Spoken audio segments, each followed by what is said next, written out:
Hi Emma, how are you? Hello, Jamie. I'm fine, thank you. How are you doing today? I'm good. I'm so excited to have you on the podcast today. For those of you listening, Emma and I talked I think almost 6 or 7 months ago about doing this podcast. Hmm. And it's only happened now because Spoony life. And Yeah. that's a real thing. And sometimes you commit to something and it doesn't happen till 6 months later. So I'm just really excited about this podcast. Thanks for coming on. Thank you for having me. I've been so excited to come on here and talk to you. And Yes, we same. wanted to, like Jamie said, we wanted to do it. Yeah, 6 months ago, and then I had a crash after, and then I've moved house, and so much has happened, hasn't it? So we've only just got round to it, but that's the Yeah, reality, isn't it? yeah, it's real. And that's happened with a couple, that's happened with multiple guests. It's like life happens and that's spoony life. And Hmm. I totally understand because I've been there. Um, so first question we ask a lot of our guests when they come on the podcast is, I want to know what is your pet peeve? You should have told me you were going to ask me questions. Well, To give me time to think about them. I don't know. you don't have a pet Um, peeve? no, I don't know. I don't know.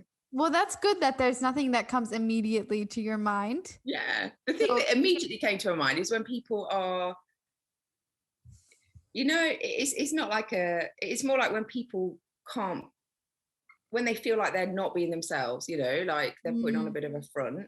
I like it yeah. when people are genuine and yeah, it's that I think. That's what came to my mind. Yeah, I totally. That's actually, I haven't heard that one before, but that's actually quite good because I get that as well. It's like, so what do you really think behind all of that? Mm, mm, N- mm. like hidingness. I don't know how to Yeah. explain that. Yeah. Yeah, that's a good one. Um, okay, awesome. So one of the reasons why I wanted to have you on the podcast is related to chronic fatigue syndrome, which you've obviously had for a number of years, and kind of your own journey because it's quite unique in the sense that, from my understanding, you had chronic fatigue, recovered, and then you got it again and sort of Yeah. relapsed, and now you're kind of on the recovery path 2.0. And I'd love to hear more about what that kind of journey has looked like. How did you get chronic fatigue syndrome, and what was kind of your initial journey of recovery? Okay. It's a long story. Yeah, Everybody well, watching, make sure you've got a cup of tea and you're ready to listen. yeah, well, Um, yeah. my Yeah, water is we've here. got our water. Okay, so I was a healthy child, really active, energetic, and just quite enthusiastic about life. And then when I was 10, I got pneumonia. And I think that was the first thing that kind of weakened my system a little Yeah, bit. And then there was just like a succession of things that happened during my teen years that eventually led into CFS. So without going into too much detail, I got glandular fever, which a lot of yeah, people do. That's often a precursor for CFS for a lot of people. And I had like a lot of kind of stresses at home, like my parents got divorced and various other things were going on. Um, and I feel like, yeah, I was 14 when I got glandular fever, and things were just never really the same again after that physically. yeah. So then, yeah, I dislocated my knee when I was 16, which sounds like kind of a minor thing, but I was well, I had hopes of being a professional dancer. So through my teen years, I was Oh yeah. training, getting ready for dance school. And so dislocated my knee and having the doctor say, oh, you're never going to be able to dance professionally. For me as a 16-year-old, that was like my whole future kind of Yeah, caving that in. was yeah. Yeah, it was big. Um, and I just, from that moment, I think, just seemed to kind of feel like there was more and more symptoms appearing. So Yeah. since I had the glandular fever, I was always tired. So I'd go to school. As soon as I got in from school, I would need to sleep for like 2 or 3 hours after school every day. And the doctors were just like, oh, it's just because you're a teenager, it's just because you're stressed or whatever. But I knew something wasn't right. I was always catching different illnesses and various things, the usual CFS story. Yeah. But then by the time I got to like just approaching my 17th birthday, I felt, all I can really describe it as is I felt really ill all of the time. So it was like, it felt like something wasn't right in my brain and my eyes with my vision, and I felt very dizzy and had something that I now know as depersonalization or dissociation, which is a feeling that you're not in your body. You feel like Yeah. you're looking at the world through like a veil. So anyway, all this stuff was going on, and I had really excruciating headaches and stuff. And then, yeah, one day I was at school and I collapsed at school, and mum had to come and get me, take me home. And from that moment, I went into severe ME. So it was almost like I'd had this build up over a period of years of symptoms increasing, and then suddenly I couldn't do anything. I couldn't get out of bed. I couldn't sit up. Yeah. I needed. So yeah, that happened, and then very quickly I was diagnosed with CFS after that. Chronic fatigue syndrome, Oh, so you ME. got a Yeah, diagnosis really quick. I got diagnosed quite quick, but I don't know. We say quick, but you've got to remember there was a Yeah. period of time leading to the collapse. There was a period of time where I had a lot of symptoms, so I was at the doctor's a lot. So I suppose my doctor had this record of me having this lead up to it over the period of 4 years. So yeah, I was referred. Sorry, Jamie, you say something? No, keep going. Yeah, I was going to say I was referred to the hospital, and they did like an MRI scan and a few other things, and it was a process of elimination, which is the case at the moment, sadly, for CFS. There's no test you can do for it, but they were pretty sure I had like classic ME, classic CFS. And it was weird because I remember this doctor saying to me, "You've got this." So I was like, okay, right, we know what it is. I know what's wrong with me. It's got a name. But he said, "Oh, there's nothing we can do. You have to just go home. Some people get better, some people don't." And as like a 17-year-old, you're like, classic. What? Like I'd suddenly gone from feeling like I was this normal teenager to having my world like just change. So yeah, I'm aware that my journey is long, so I'm going to kind of, I feel like I need to fast forward it a bit. Well, no, I just want to like a couple of things. I think I've heard this story so many times where people in high school, specifically or as kids, like present themselves to the doctor with certain health issues, and the doctor's like, oh yeah, it's just because of, it's normal. And then you get to be an adult and you get diagnosed with something, and then you're like, I don't know, if obviously none of that was normal. I don't know what like no, and how is it not? Like I remember I used to be in the school kind of, we used to call it the common room, you know, where everyone could kind of gather. And I've got this memory of being like at lunchtime, I was laying down with a pile of coats on. This is just like one of my earliest memories of it, a pile of coats on my head because I couldn't tolerate the light. And it was like excruciating. It's like, that isn't normal, you know. It's just when doctors don't know what's wrong with you, they'll say, oh, it's normal. But I think, you know, for anyone watching this who maybe hasn't been diagnosed yet, my advice is to just try and find that strength to keep going. If you know something's not right, then it's not right. And, you know.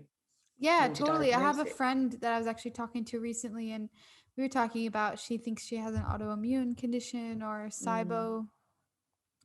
And we were talking about the importance of that diagnosis as well, like for her, because she needs something to kind of hold on to, regardless of whether it's like treatable or curable or whatever. You need something.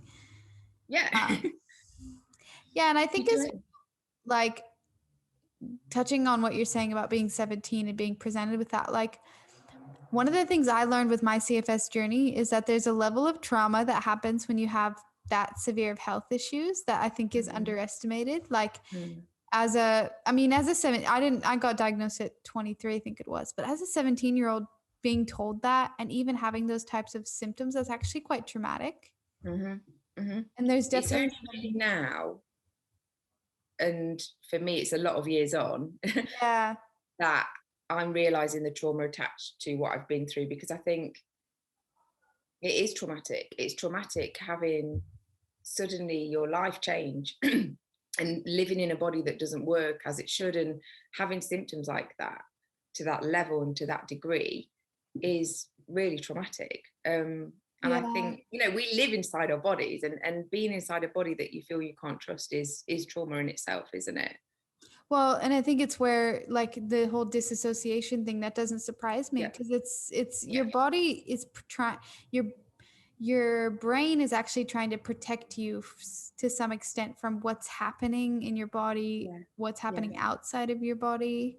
yeah, And yeah, anyway, I just wanted to acknowledge that, and also acknowledge that for people that are going through CFS or other yeah, issues, is like, I think don't underestimate how traumatic it can be to be in those moments and having no mhm, control, and mhm. that doesn't have to define our journeys, but also acknowledging, hey, like, this is hard, this is sad, it needs to be Yeah, felt, you know? yeah, definitely. And I'll come to all that a little bit further on in our chat, because I think my healing, a lot of it up until this point now, especially the last few years, has been around like untangling that trauma, feeling it, and really getting in touch with my body again and my heart, and Yeah.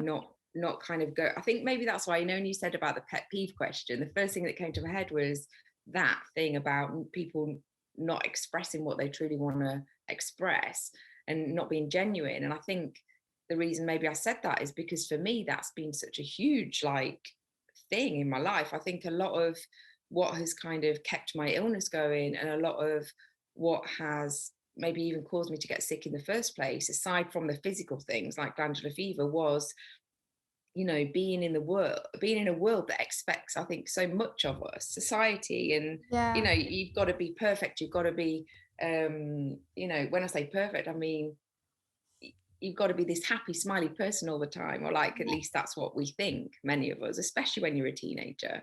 And I think it's like, oh, if you're anxious then you're weak, or if you cry then it's not right. And actually, I think one of the most healing things that we can do is express what we really feel inside. That takes um strength and courage. Definitely, Like, yeah, acknowledging your pain and letting yourself feel it. yeah. Honestly, in my view, there's nothing harder. No, no, I know, I really know. And I think when, going back to when I first got sick,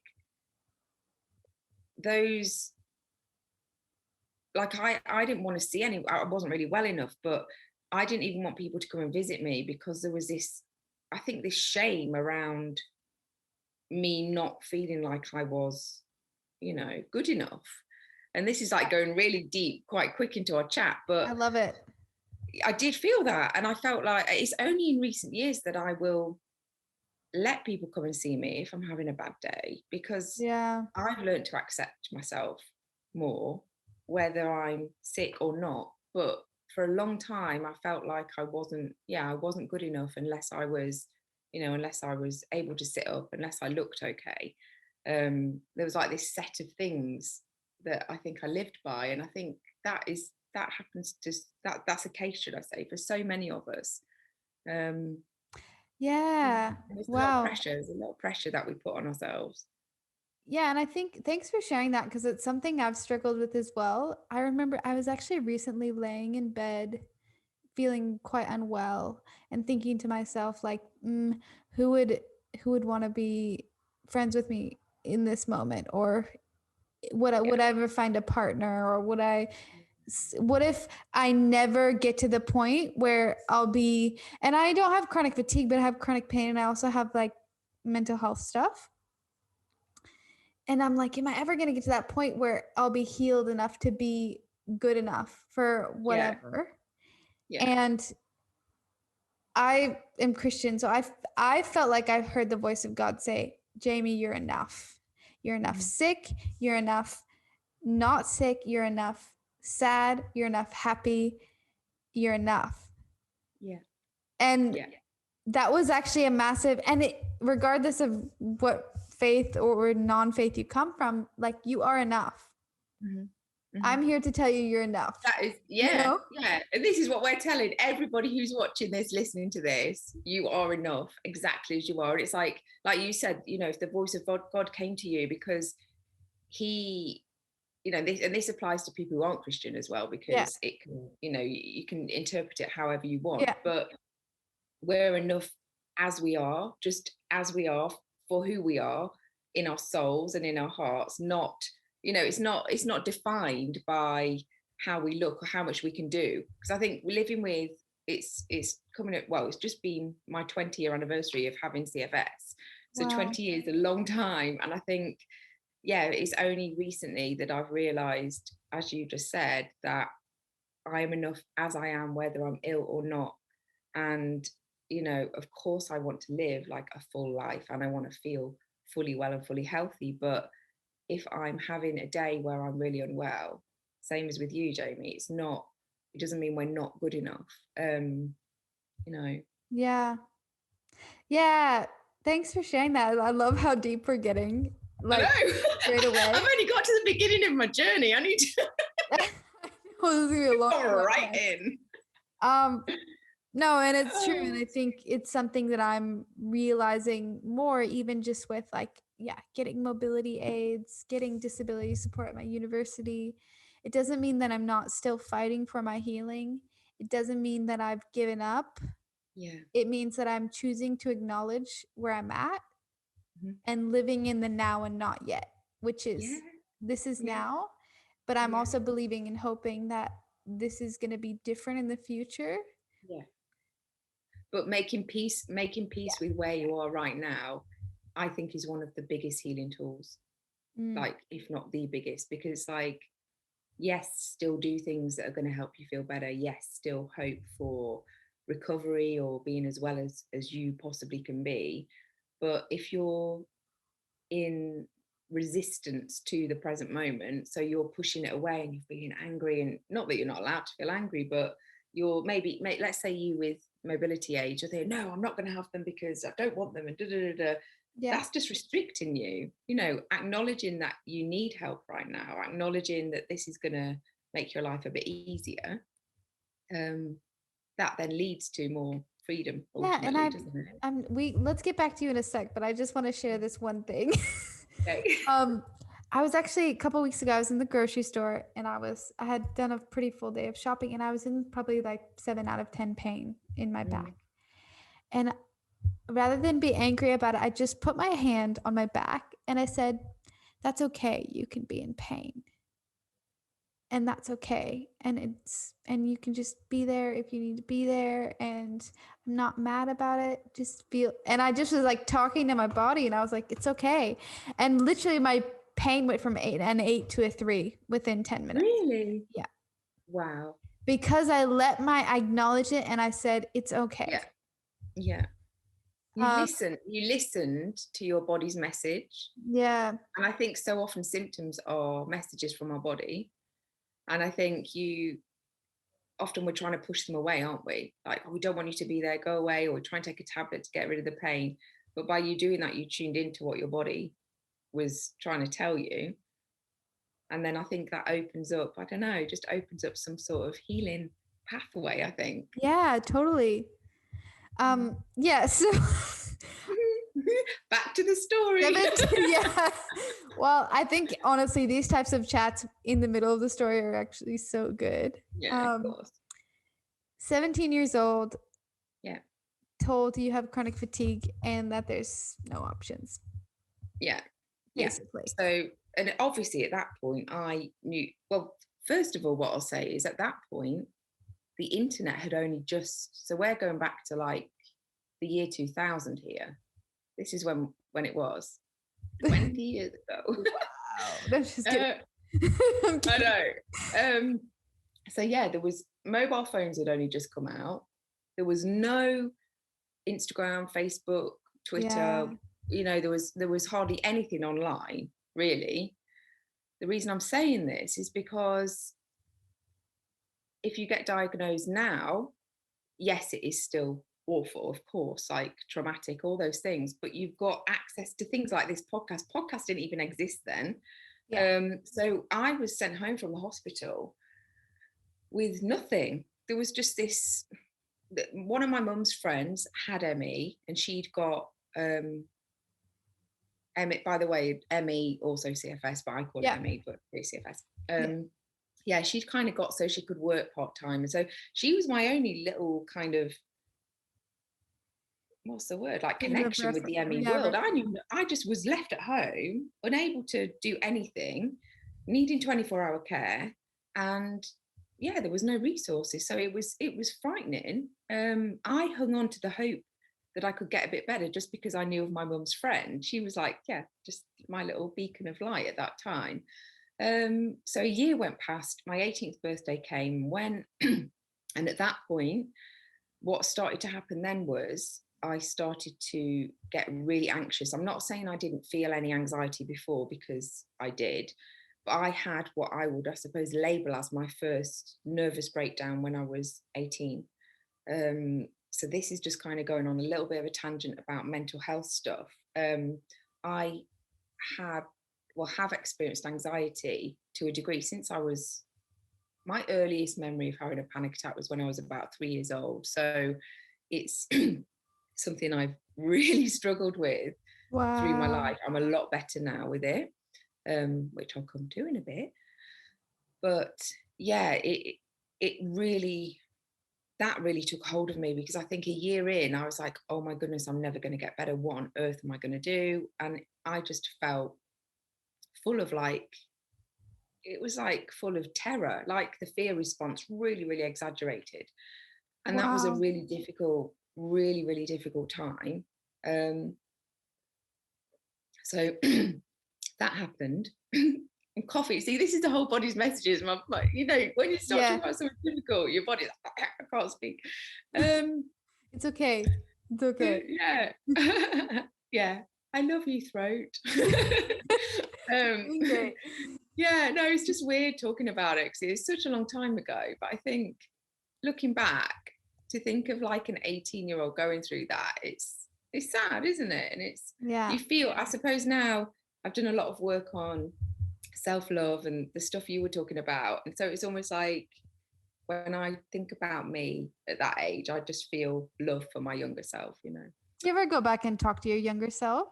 Yeah, I have done. Yeah, I have done. And I've Yeah. done a lot of it. I suppose it's called inner child work. A lot of my Yeah. healing's been around that. And it's like, Same. yeah, going back, talking to your younger self, giving them the love and support that they needed at that time. It's quite a nice thing to do. Yeah. Yeah. So there was this horrible time when I was 18. And then what happened after that was I started to, it was books. It was all about books because, as I said, the internet was very limited then. And I started reading some books, and this was tiny bits of reading at a time, because with my ME CFS, it's always been my vision and my brain that's been really affected, a lot of neurological symptoms. So when I say reading, to start with, this was just like a line of a book, then have a rest, then a line of a book, have a rest, like that. Wow. But I started reading books on, the first one was by someone called Susan Jeffers, called Feel the Fear and Do It Anyway. It's really, like, really, really old book. But I think that was my first introduction to, you can have some sort of, I don't want to use the word control, but control over your thoughts is what I suppose what I'm trying to say. Influence. And I started to just become really interested in, you don't have to be at the mercy of your mind and all this kind of anxiety. You know, there are ways of calming your system down and making yourself feel a little bit better. And I started to get into meditation, and I just became so interested in holistic health. So it could be anything. I was like, I just was so interested in all kind of aspects of it. And when I started to slowly get a little bit better. So maybe we're going to about when I was about 19, 20, that kind of age. And I was able to do little things. So maybe I could go into town and look around a couple of shops with my mum, and then I'd have to rest for like 3 days afterwards. It was like that kind of level. So I wasn't kind of bedridden anymore, but I was having these ups and downs, and I was still really restricted. But I then came across a book called Why Me by someone called Alex Howard. And he, in this book, had got ME and fully recovered. And this was my first recovery story that I ever Yeah. read and saw. And I was like, Powerful. yeah, I was like, oh my God, somebody's got better from this thing. And in the back of the book, there was his contact details, and he'd said that he'd set up this clinic in London. Now, this, for anyone who knows of the Optimum Health Clinic, which is one of the leading clinics in the UK for CFS, this was Alex Howard, the founder of the Optimum Health Clinic. Wow. So this was 20 years ago when he was in his first year of it. Wow. And all there was at the time was Alex and Nikki. She did nutrition, he did all the kind of psychology side. So I got in touch with him, and we made an appointment for me to go see him. And that really was, I think, the thing that began my recovery from CFS. So for anybody listening, watching, I made what I thought was a full recovery from CFS during the years that were to come. Yeah. Alex was doing a form of brain retraining. So he'd qualified in hypnotherapy, NLP, all of that kind of stuff. And although ME CFS is very much a physical illness, like 100%, there are elements of it that come from the body being stuck in a state of stress response. Yeah. And what Alex helped me to do was learn to calm my system down, get into a healing state, and ultimately tap into that power that lies within our bodies. Like, our bodies want to be well. We've got like this innate healing wisdom in us. And I think I was just stuck in, after becoming so poorly, I was stuck in this state of fear, like fight or flight, which was, not allowing my body to heal. Yeah. So it took a long time. It took about, I think it was about 2 years after that, of applying the processes and the tools and things that he taught me. But I slowly began to recover. So this is my early 20s. And I trained in reflexology and massage and holistic therapy. So I started doing my training part-time. And by the time I was about 24, I made what I believe to be a full recovery. So I was able to do everything. I was able to work full time. I was able to go to my dance classes, go to the gym, travel. And it was incredible. And I felt invincible. That was how I felt. I felt like, right, I've overcome this. Like, I can do anything. Yeah.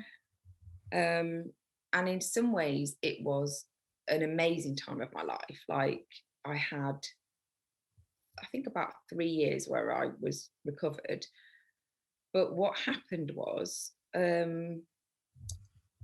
I became, I think it's difficult to explain, but I became disconnected from myself. And so what I mean when I talk about that, I mean, I was like, I felt so happy to be well that I wanted everything from life. So I became very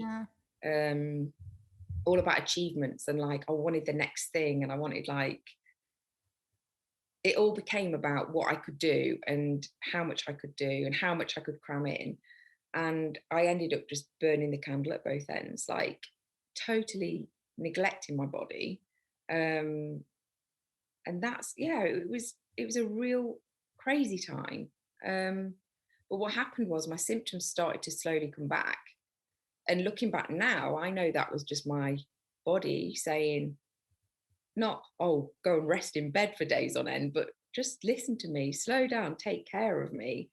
And I ignored all those messages because I think there was, I suppose, deep down an element of fear, because it was like, oh, I don't want this to come back again. So I was pushing it away.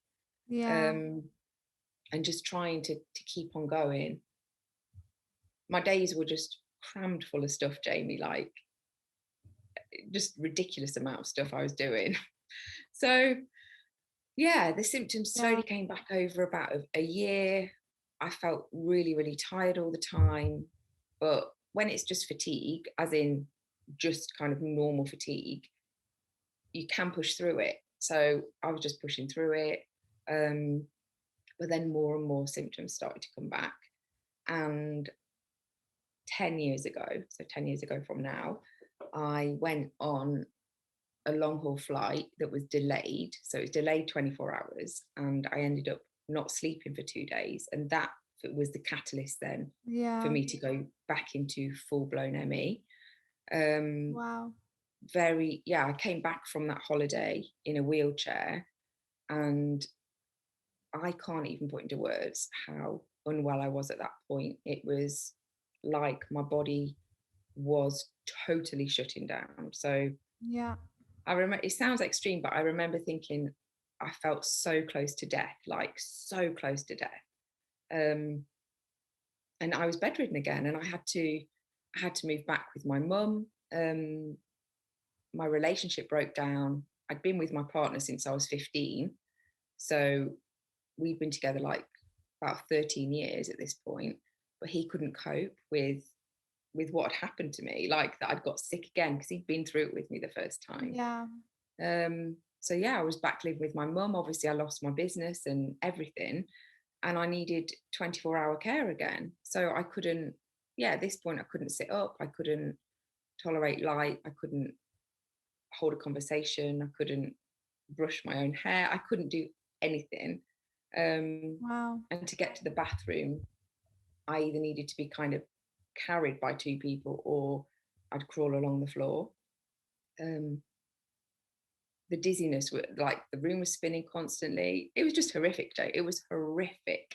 And that's when I then had so I spoke about my first nervous breakdown, then I had my second nervous breakdown. So that, I don't think they even use that term anymore, nervous breakdown, but it was just a complete breakdown of not only my physical body, so that was the CFS bit, but my emotional self too. So I just felt really intense terror 24 hours a day, and I was suicidal at that point. Yeah. So it was, I was diagnosed with, it was like severe clinical depression and something else, some other anxiety disorder, but it was as a direct result of the CFS, Yeah. because I'd gone from being recovered to being so sick again, way more sick than the first time. So at Wow. this point, it was like this. I've been through this whole journey of being sick, having to give up my dreams of being a dancer, really kind of clawing my way back to health and working so hard, to then finding myself in like a worse position. Yeah. Yeah. Wow. Thanks for sharing that. And I know we'll get to it comes back up, I'm sure. Yeah, it gets better. Yeah. I think I just want to sit on that point, what you kind of the point that you made about not listening to your body, not connecting with yourself, because I think it's one thing that I've obviously recovered from CFS and am fairly normal again. I can't do the gym really because I have chronic pain, but energy wise, I can. But I very much relate to that in the sense of like I do have to be careful with as much as I'm recovered, and I think and most people should be careful. Like I schedule a day every week where my phone is off. You can't contact me. I'm resting. I'm processing. I'm crying probably. I'm talking to my inner child, like, because it's a pause and it's saying, okay, I'm going to take this space and listen to what my emotions are telling me, what my body's telling me. And regardless of whether you're ill or not ill, should be a priority. Yeah. And that's what will keep you well. And I think that's what I just would tell myself. If I could go back to the me who'd recovered before, that's what I would tell myself, that this, just because you've now got this label of recovery, it doesn't mean that you're like I mentioned, I felt invincible. It's like, oh, I can do anything. But actually, human bodies need care, and our souls need care, and our spirits need care. We need to have a balance in our life, whether we're well or not. You know, we need to have that day, like you said, where our phone's switched off, where we're connecting to ourselves and not just social media and the external world, and doing stuff and getting caught up in achievements. And that is, I think, this point in my journey where I got so sick again, it was so extreme, but it was what needed to happen for me to start to look inwards. Because I Yeah. think my recovery the first time round was all about kind of brain retraining and doing all that, but it wasn't about connecting to my spirit, which was the bit that was missing, the missing piece, I think. So it's Yeah, been 10 years. totally. Right. And such a good point that you make as well, because my first leg of recovery from chronic fatigue was very much um the changing the diet, connecting with your brain, Yeah, all of that thing. But my next, I still have chronic pain, and I think that once I connect with myself more, that's gonna get better, yeah, you know? I bet it will. And you see, you've had little snippets into that because of like what happened the other day when you were in the supermarket and you felt that pain in your back and you connected to it. That's like you beginning to break that down. If you've been able to do that and bring your pain from like a 7 to a 3, then that's the start of that, isn't it? But it takes time. And I think, you know, people's journey doesn't need to, like, I know when I first got sick and I heard of people who'd been ill for like 3, 4, 5 years, like, oh, no way. So, I mean, thinking about someone like who's had it for 20 years to some degree or another, I don't want that to scare people because it doesn't need to be that long. My journey's been this long for various reasons, but it doesn't have to be that long. But it does take a bit of time and a bit of patience with ourselves and with our bodies. Yeah. And honestly, I'd like to say, regardless of how long it is and how severe your symptoms, like what you like, it's okay. You're enough. Yeah, You know what I mean? yeah, exactly. Like we were And like saying before. whatever, I mean, you're adding so much to this world through Instagram, through even just doing stuff like this, and Thank I'm sure you. to the people around you. And like, yeah, I guess that's something I'm conscious of when I talk about CFS recovery is it's like I know my journey, but Yeah, I don't want people ever feel like, oh, like because I'm not recovered, I'm not good enough. yeah, You know what I yeah, mean? yeah, So yeah. you were in a really dark place. So what happened? Yeah. So how did I get to here? Yeah. So yeah, so um yeah, in a really dark place. I don't know how to even begin to talk about how I got out of it because it was so subtle. I did need at that point, sometimes I hesitate about whether to talk about this or not, but I think one of the turning points for me, I'm just going to talk about it. Yeah, so my general approach to healing is holistic, but at that point, I went on to sleeping tablets and tranquilizers, and that's not something that I did lightly. But I was at a point, as I said, where I was suicidal, and I wasn't sleeping because the anxiety was so intense, and this had been going on for months. So my body was totally broken down. I couldn't sit up, I couldn't do anything, but also had this intense fear. So I think by going onto those tablets, that enabled me to begin to just physically calm my system down. And this isn't something I'm advising to people at all. It's just Yeah. that's what I needed at that point. And then once I'd kind of just taken that fear down by a little notch, I could then begin to apply some of the tools that had helped me from before. So that might just be doing a 5-minute guided meditation or just doing a tiny little bit of gentle brain retraining. And slowly, I began to build my strength up really slowly. And I realized that I had to just start to focus on the path ahead rather than thinking, oh my goodness, I've got sick again and da da da. And slowly I just turned it around. It started by me just being able to sit up for a couple of minutes a day, and eventually I could stand at the back door, like holding on to my mum just to get a bit of fresh air for maybe a minute or something.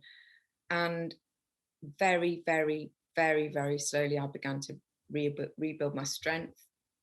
Obviously, I came off those tablets then as soon as I could.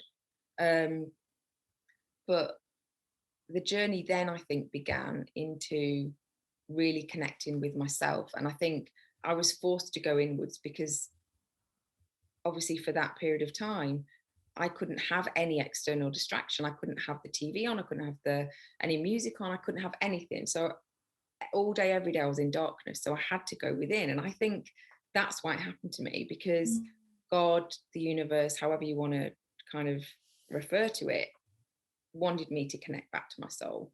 Yeah. And I started to just get joy in tiny things. So I remember I was laying downstairs in my mum's house, and someone had bought me some freesias, some beautiful flowers. And I remember just looking at this flower and thinking, God, I've never noticed how beautiful flowers are before. And that's kind of the shift, I think, that's come from that point, is that I see things through really different eyes. And that's never gone away. Like, nature means so much to me now. And I don't think I even noticed nature before. Yeah. So yeah, I mean, I wish I could give one answer on how I started to get well again, but it felt like it was just really connecting to my spiritual self. So exploring meditation, exploring what actually was important to me in life, realizing that it's not all about external achievements, beginning to really dive into this, noticing that I was rejecting myself. So thinking I'm not good enough unless I'm well, or I'm this, I'm that, which I was talking about before, Yeah. and really beginning to, yeah, explore that. I read and listened to so many books on different things. The Power of Now by Eckhart Tolle is one of the books that I actually read the first time around with Emmy, so when I was 20. But then it really was kind of my Bible the second time round too, because that really helped me to just tune into the present moment and try and find joy in every single day, even if it was just little tiny pockets of joy. Yeah. Yes, I started to get better, and I started to do a little bit of like brain retraining again in like a gentle way. But then what's happened, kind of fast forwarding over the last 10 years, because I have still got CFS and I am still kind of restricted. But what think the reason I didn't kind of fully recover like that is because a lot of different things have happened, in terms of, like, my dad passed away. Then very quickly after that, my gran and granddad Yeah. did. I got an allergic reaction to some medication that was life threatening. And there was a few other things that have gone on over the last few years that have set me back. Yeah. And then 4 years ago, I was diagnosed with hypothyroidism and PCOS and a few other things to do with my endocrine system. Now, the endocrine system is linked to, it's your adrenal glands, your ovaries, your pituitary gland, all the stuff to do with your nervous system. So I personally believe that the thyroid thing in that has been triggered as a kind of downstream effect from years of dealing with kind of trauma and kind of such severe illness. Yeah. So I'm working on now healing kind of all the different systems of my body. And I'm at a level where I would say probably, I mean, compared to where I was years ago, I'm miles away from that. I feel like, yes, occasionally I feel a little bit of anxiety, or occasionally I'll have a little patch of depression, but generally I feel more connected to myself than I ever have. And I feel, a lot of the time, I feel peaceful, I feel grounded. And I think the areas that I still need to heal are obviously my hormones and all that kind of endocrine system, which I'm trying to do through diet and herbal medicine. But it's like, yeah, the main thing that I get now is it's just fatigue. So fatigue and brain symptoms, they are Yeah. my thing that I struggle with. And it's, I will relapse into quite severe fatigue where I can't really do anything, but it's never to that point of like 10 years ago. It will pass within 2 or 3 days. And then I get back to this kind of level where I'm still really fatigued, but I can function. So like I can do this. Yeah. So yeah, the biggest kind of, I had psychotherapy that really helped for like that. I think that really helped in terms of processing stuff from my childhood, getting to know myself better, dealing with some of the trauma of what had happened to me, but also getting to know myself. Yeah, getting to know myself more and how I worked. That definitely helped. And Yeah. meditation has been key for me, absolutely key. And then I know we touched on earlier the breath work. So the last 6 months, I came across someone on Instagram. His handle is Breathe with James. So just Breathe with James. And his sessions have been so transformative for me. So it's really deep breath work, but connecting breath work with manifestation and future Wow. visualization and stuff, which I found to be so powerful. So that's like a real Yeah. fundamental part of my healing practice now as well. Yeah, I saw that you were posting a lot about it on Instagram. We'll definitely Mm-hmm. link that in the show notes. Breathe with James. I haven't been Oh. able to do it because he does it, I think, evening your time, which is like, I think like 4 a.m. my time or Yeah, it's bad something. So times for you, isn't it? The yeah, lives are, it's such a shame because like he yeah, does I have an was, online studio. yeah, because he does lives, right? He does Instagram lives. He's not doing them at the moment, but he goes through kind of patches of doing like one every evening in the week. And he also has an online studio where I'm a member, and then you get access to loads that are just like pre-recorded. Okay. But basically what he does is there's kind of normal breath work, which is like anybody who's practiced breath work will be familiar with it. So it's kind of like breathing in and out for certain counts and numbers and stuff. But his live breathwork sessions and the manifestation ones, he does this incredible breathing technique to music, and it just takes you to like this totally different place. It feels like it's just resetting your whole nervous system. Wow. It's incredible. I really highly recommend him to anyone because yeah, it's been amazing for me. Yeah. Well, thanks so much for coming on today. I guess I just want to say like thank you for sharing all of that. You're so strong. And I just admire that so much because I have also been there and it's hard like in those moments where you're like I actually don't know how I'm going to get out of this. I Yeah, don't know if I want to try to get out of this because not being alive right now feels better yeah. than or would like it would bring me relief from this pain. Mm-hmm. Mm-hmm. And I love hearing stories like this where it's like you were there and you were there for a significant amount of time.